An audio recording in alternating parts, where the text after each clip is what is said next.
A natural exfoliate to maintain hydration and nourishment, to give glow and whitening. Kalahating kamatis ang ating gagamitin at pagkatapos sugar po. Dito nga po sa sugar, lagyan yung kamatis kaunti lamang. Ang kamatis mayaman sa antioxidant, kasama na rin ng lycopene. Ang sugar tumutulong magbigay exfoliate na nagbibigay improve overall skin texture. Kasama na rin ng baby oil, aloe vera scent nga po ang datingan nito, maganda para sa balat natin. Tansya lamang o kaunti lamang ikalat doon mismo sa kamatis. At dito nga po ang siyang magbibigay moisturize, minimaintain nito ang lack of moisture, sign of aging. Dahil napakaganda ng benefits nito para sa ating mga kutis. At nire-retain nito ang moisture para sa balat, kinikip nito ang stay hydrated na hindi basta dry.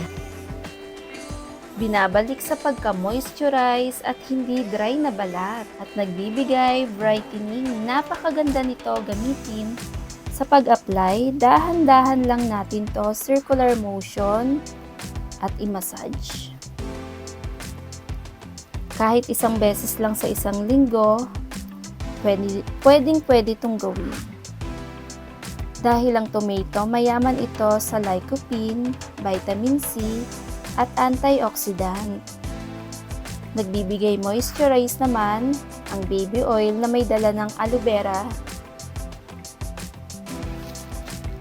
Dahan-dahan lamang i-scrub pagkatapos ng 10 minutes. Sa paglinis sa ating balat, pwede mo na itong banlawan. Malambot at makinis na resulta.